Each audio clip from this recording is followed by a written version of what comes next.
Good morning, brothers and sisters. Welcome to Trinity Church. Friends and members far and wide, welcome to our Sunday Adult Forum. Here during this season of Lent, we are walking through a series titled Trinity, Church, and Race. And we are attempting to look at our own history as a congregation. The history of Trinity Church and the way in which race has been part of our life from the earliest of days. Of course, this is a conversation that is a major part of our life together in our nation and in our culture at this time. And this is how we're describing it, as is a family conversation. It's the family sitting around a dinner table conversation, looking to be transparent and honest about our history. So you will notice the irony of three white guys here talking about race. And the reason why we are doing that is simply because we're focusing on this kind of internal work, if you will.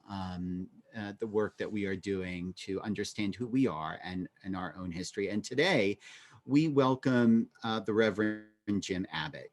And Jim, thank you for being with us. Jim is with us today because Jim was for many years the rector of St. Matthias Church here in Asheville, a historic African-American congregation who found its roots from Trinity Church, just as the Civil War is beginning to end. So Jim, welcome and thank you for being with us this morning. Thank you, Scott, and it's so good to be with you both. I've been able to be part of, as a viewer of your first two, and I just love the way you approach this. You're trying to be honest, you're courageously looking into it and celebrating the good stuff, but not trying to dodge the painful things and to work through them and learn from them. And so I thank you. And even though this we're three white guys, you know, I think ultimately this whole pandemic of racism is going to have to be solved together. But in the meantime, I think Black people, Indigenous, other people of color have their work to do, and white people have their work to do. And I see this whole series as you and Trinity, a predominantly white church, trying to do your inner work so that to realize how we've been wounded as well, and to get as much awareness of our own complicity in this whole story, that when we do come together, it can be productive. And so absolutely, I'm glad to be part of this, and I'm glad to share what I know. There's a lot I don't know about this history because it's all been told through white eyes. The only documents we have are the founders from Trinity, and they saw the whole situation through their eyes, and we're reading it through ours. That's and right. Also, I have to give a kind of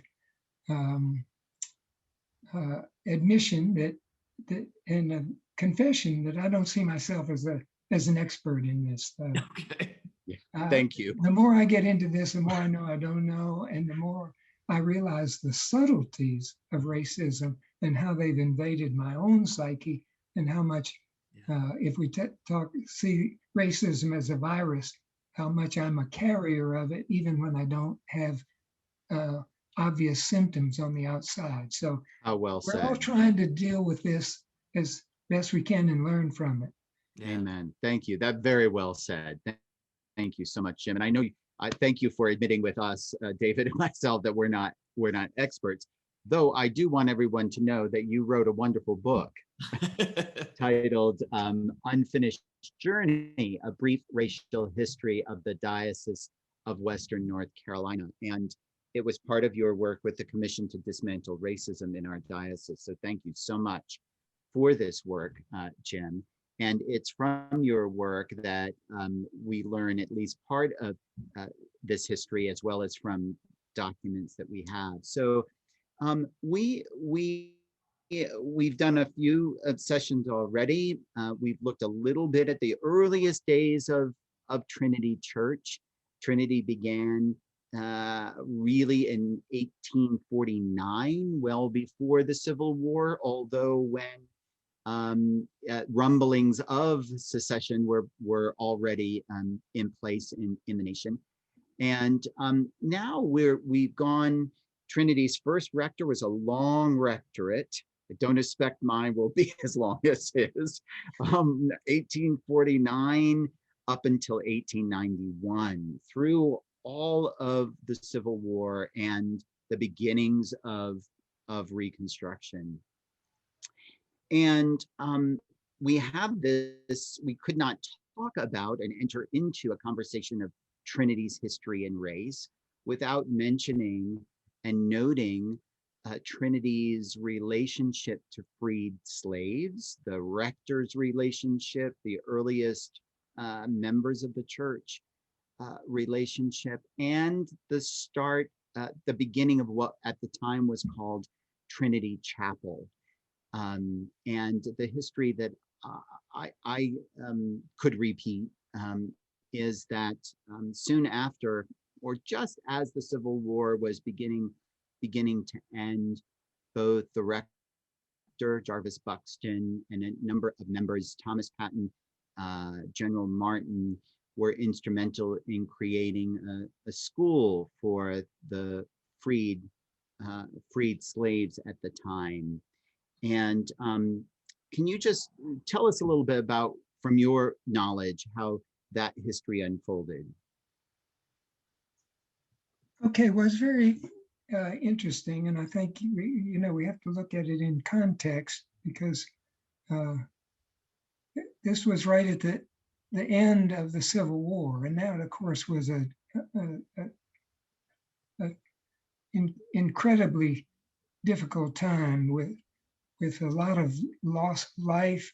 When it ended, there was a lot of chaos and confusion on the part of Black people. There was a sense that we're finally free. Some took off just as quickly as they could, got out of Dodge as fast as they could. Some of them headed north to what they thought would be better place to live. Others started looking at around the South for relatives who had been sold, lost. And from the white point of view, the South had lost a lot of soldiers. A lot of people had lost family and friends when the war ended. The whole social, political, economic system was upended. People didn't know. They lost. Slaves were, of course, the main source of property for the slave owners. That was all taken away. People didn't know whether there were going to be recriminations or not. So different people responded in different ways to this. I think you mentioned, David, in one of the previous things about Black codes that were put into place, that people were trying to put slavery back in its place, even though they were technically freed. Right. I think the remarkable thing about Trinity and these founders that you mentioned is that they decided to take a different tack. They in a remarkable way. I mean, they who were so invested in the Confederacy. Two of them were officers in the Army. One, the rector, was a chaplain, I learned from you all. General Martin, as far as I know, did not have slaves, but he was the commanding general of all the forces, Confederate forces in Western North Carolina. And he's the one that had to surrender. So, I mean, these people who had been so invested, for them to be able to pivot as they did was pretty remarkable. And I want to share their story, but I also want to say that even though they did a lot of the right things in the right way, the legacy of slavery and the underlying assumptions of superiority and inferiority were carried over. So a lot of it was paternalistic to the max. Sure. But they were doing the best they knew, and there are a lot of good things, a lot of good decisions that they made along the way. So before I get started, if you want to respond to anything I've said, but I will be glad to kind of take that story and kind of show how it unfolded. So we want to be clear that we're not David? making.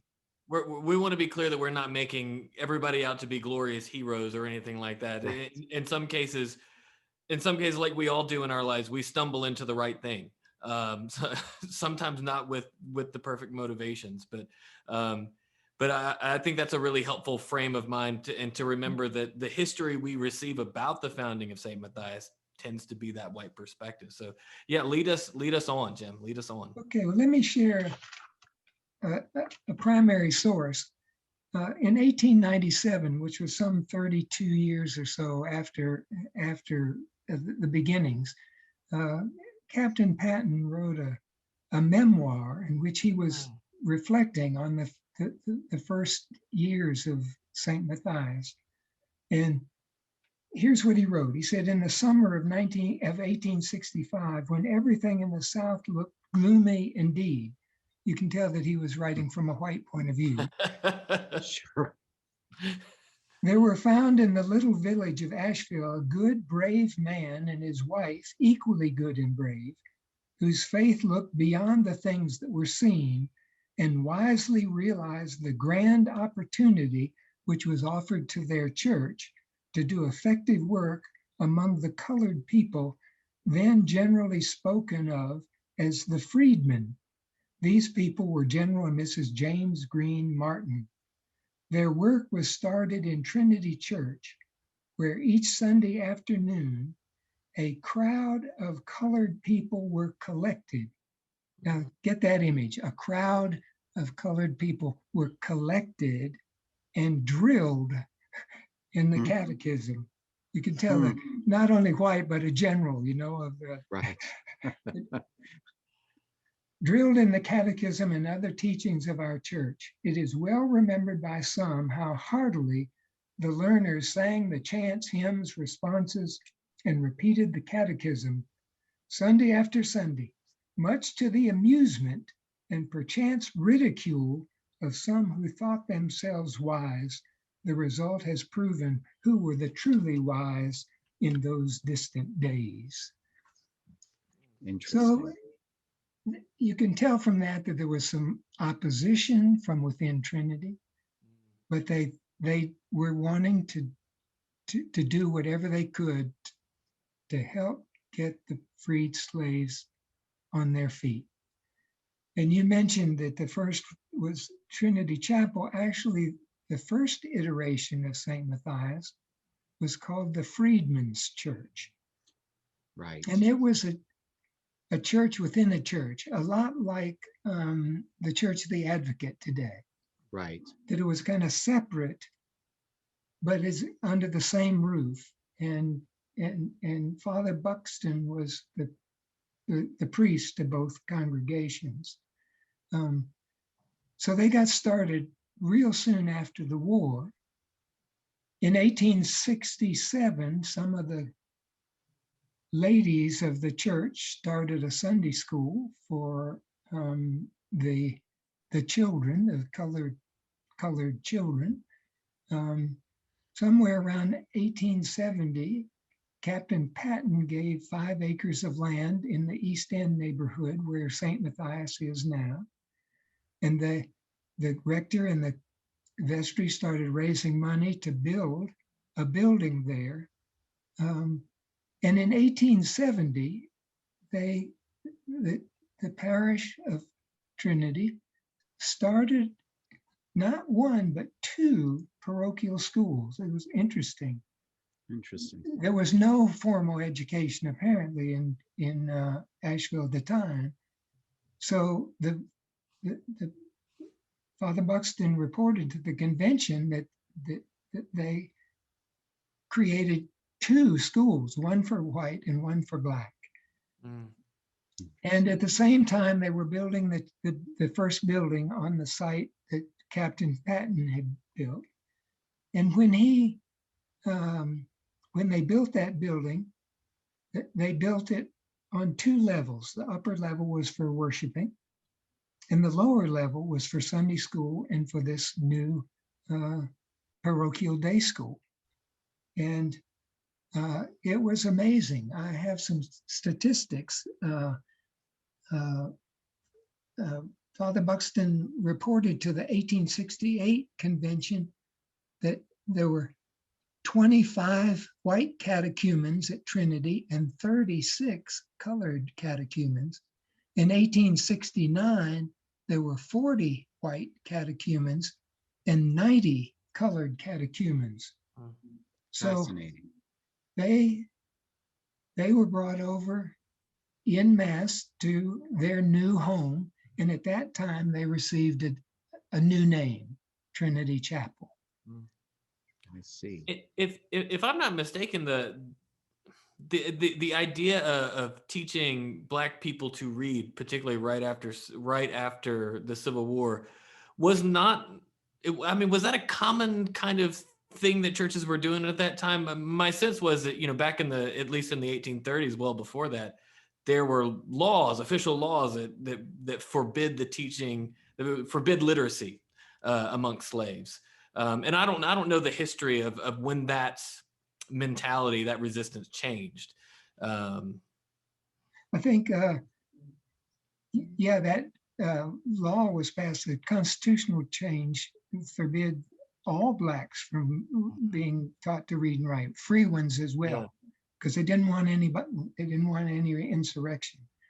I think after the war, a lot of the northern components of the churches thought that education was a key component. And Bishop Atkinson at the time was probably the most progressive bishop in the South. He was no flaming abolitionist, as you say, but he was concerned about slaves, and that most of the leadership of the Episcopal Church in the Diocese of North Carolina at the time, their approach to slavery was to press kindness, to treat your slaves well, be kind. It was all this kind of personal thing. They didn't want to deal with the structured, systemic part of slavery, but they wanted to push to be kind and to help and to provide spiritual support and all that. So after the war, the Episcopal Church set up the Freedmen's Commission that was designed to help educate and provide some relief and help. And one of the things that Bishop Atkinson did was to get St. Augustine's College started, and that was to build education, spiritual renewal, and discipline in the freed slaves. It's interesting, and this is a part of the story I really want to get in there, that Bishop Atkinson and Father Buxton were in agreement that it would be good to have a Black priest at the Trinity Chapel. And Bishop Atkinson tried to get a local African-American freedman licensed to be passed by the standing committee to become priested, and the standing committee refused to do it. Wow. And so he went around the standing committee, went up north and recruited 2 Black priests, one of which was Samuel Berry, that was made the priest in charge of Trinity Chapel, and not only the priest in charge of the chapel, but the headmaster of the school. So that was one of the good decisions that got made, I think. Because go ahead, interrupt. I mean, had the white leadership at Trinity stayed kind of de facto leaders, St. Matthias would not have had any kind of self-determination or autonomy in that way. I mean, and maybe that's relationship is more intertwined than I know at that time, but it strikes me that that's actually a very positive development for St. Matthias and for the Black folks there and for the freed slaves to kind of, seems at least, to have a little bit more autonomy in terms of the direction of their parish and their church. Let's remind our viewers too, Jim, that St. Augustine is the college in Raleigh, the African historically Black college in Raleigh, that still exists and is one of the HBCU colleges of our nation. Continue on. I think that, you know, the legacy of slavery was such that that people, I think it was Brian Stevenson, when he was here, said the worst thing about slavery was the ideology of inferiority. And that continues. And I think the worst expression of that was that slaves were treated, many slaves were treated mostly like animals, like they weren't really human. And just the whole idea of buying and selling human beings and looking in their mouth to make sure they were healthy and all that. I mean, it just makes your skin crawl. But the more benevolent form was to treat Africans as more like children. They were primitive. They weren't capable of, so they needed to be protected and taken care of, and when they got out of line, disciplined. But the thing with during slavery is they were kept in a childlike state. They weren't allowed to read and write. They were discouraged from expressing any kind of independence. I think the founders of the Freedmen's Chapel and Trinity Chapel kind of kept viewing them as superior and the others as children, but they were saying, we will nurture you along to help you. And so it's like teaching somebody how to ride a bike. You run along beside them and you hold it up, and then when they're ready, you kind of let go, but you don't leave their side until. So I think gradually they were able to let go. But we'll get to that later, because some of the good things that got started in 1865, when Reconstruction ended, the whole society and the whole church had a huge reaction, kickback, and just set back all the progress that was made there at the beginning.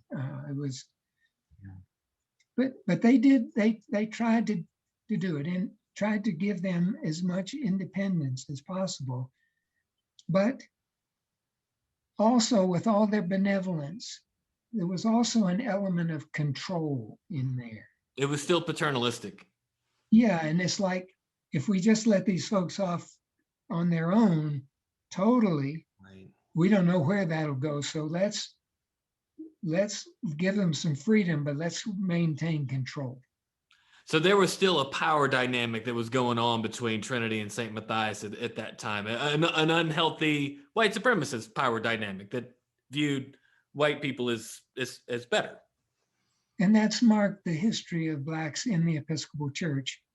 If you've read the book by Harold T. Lewis called Yet with a Steady Beat, he looks at the whole history of Blacks in the Episcopal Church and says that they never were, quite until recently, treated as equals, and that they were treated more as like foreign missionaries, like we'll take care of you.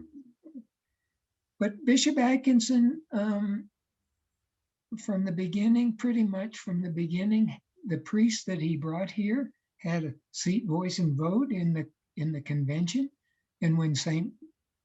Matthias became a parish, even when it became an organized mission, it had seat, voice, and vote. So there was some attempt there. And where it proved to continue, that in 1894, the original Trinity Chapel had fallen into disrepair, and it had also become inadequate in terms of size. And so it was decided, and I don't know how exactly that decision was made, to build a new church. And at the laying of the cornerstone of that new church, the name Trinity Chapel ceased to exist, and the church became St. Matthias Episcopal Church. And another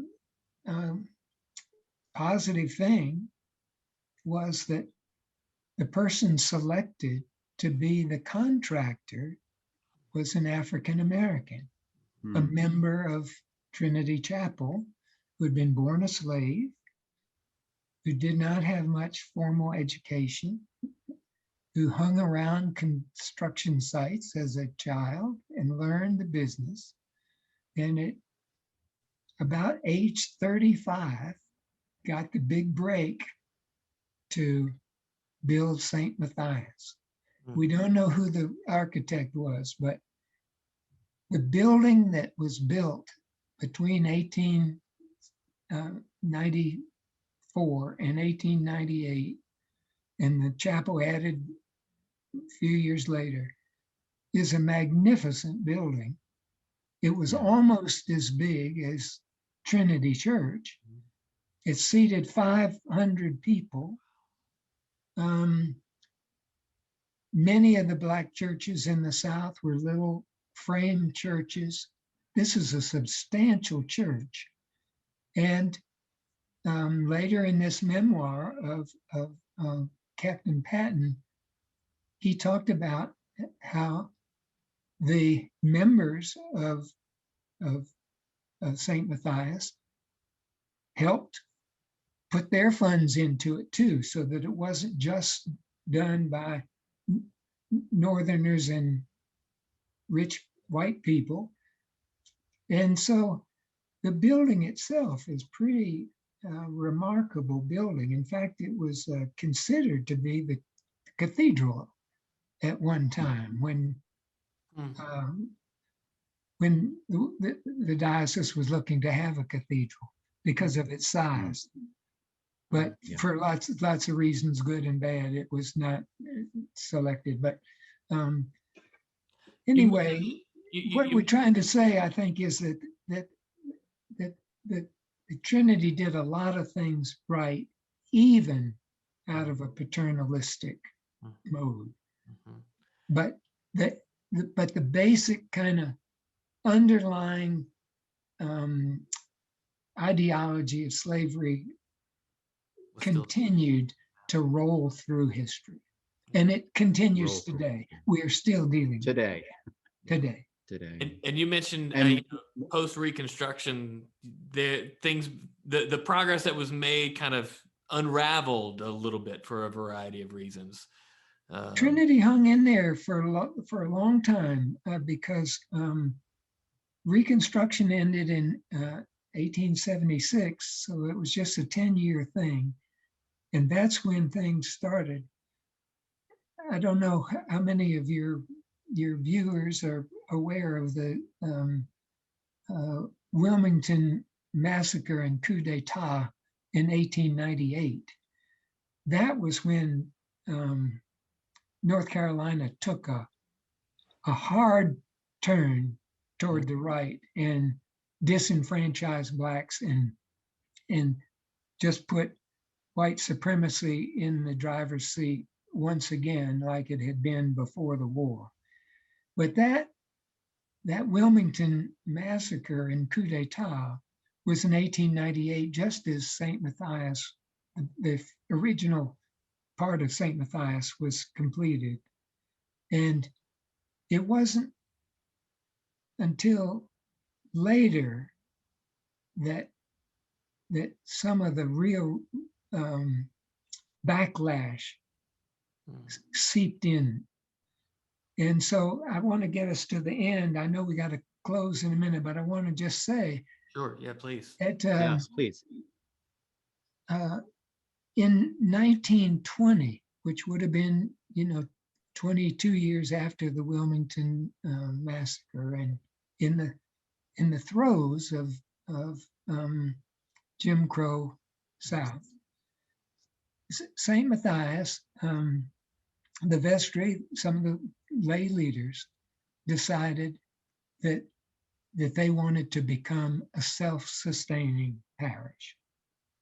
And so they wrote a letter to the vestry of Trinity, and they thanked them for all the support that they'd gotten in the past. But they ended that letter by saying there comes a time in life when the boy needs to become a man and the mission needs to become a parish. And so with your consent, we plan to petition the missionary district of Asheville for admission as a parish. And the vestry of Trinity agreed and turned over the deed to the land that Captain Patton had given. They had held that until St. Matthias was a self-sustaining parish. And then they got the deed so that St. Matthias then owned the property, owned the building, and it was that they were a full-fledged parish. And then the only other thing I just need to put in here is that the rector of St. Matthias at that time was James T. Kennedy. And also at the convention in 1920, he was appointed as the archdeacon for colored work in the diocese. And the bishop at the time, who was Bishop Horner, he said in his convention address, "You will notice that we have separated out the Black congregations and grouped them together. And it looks as though from now on, it will be better for us to have them more separate." And I would like to appoint at this convention James T. Kennedy to be the archdeacon for our colored work in the diocese. So you can see what I think was good work from mixed motives on the part of the founding fathers and mother, Mrs. Martin of Trinity. They got off to a great start, and my bottom line take is that if the church had continued on with the trajectory that they were on and had gone deeper to deal with the underlying issues of superiority and inferiority, we'd have been way down the road. But for lots of historical reasons, the whole church, and I'm sure that included Trinity and all, got involved in this backlash. And so we lived through 100 more years of segregation before we kind of started rebuilding after the civil rights movement. Right. Wow. We could go on, Jim. couldn't we, for an hour? Yes, we could, couldn't we? Yeah, no, I mean, this is such fascinating, powerful, complex, deeply convicting, moving, confusing at times information and history of ours. And I'll just also remind everyone that Bishop Horner, that you mentioned, was consecrated here at Trinity, and his portrait is in our Clark room. I mean, so that it's all connected. I mean, all of the history is connected. This is like a family genealogy, is it not? I mean, just layer upon layer as we seek to just know ourselves better around this concept and an understanding of our history and race, and as we continue to move into more and more the conversations of equity, inclusion, and diversity, and as you said at the beginning, Jim, just kind of knowing our own place in the puzzle. So Thank you. we cannot thank you enough for your presence. Thank you. And It's been an honor being with you, and I thank you for the invitation. And I look forward. You all have talked about having another similar series in the future, maybe with some of the current Black members of St. Matthias, and have us have a much fuller conversation all together. That would be wonderful. Absolutely. Well, thank you so much, Jim. God bless, brothers and sisters. Thank you for being with us today, and we'll look forward to being with you next week as we look at another piece of the timeline, if you will, in Trinity's history and race.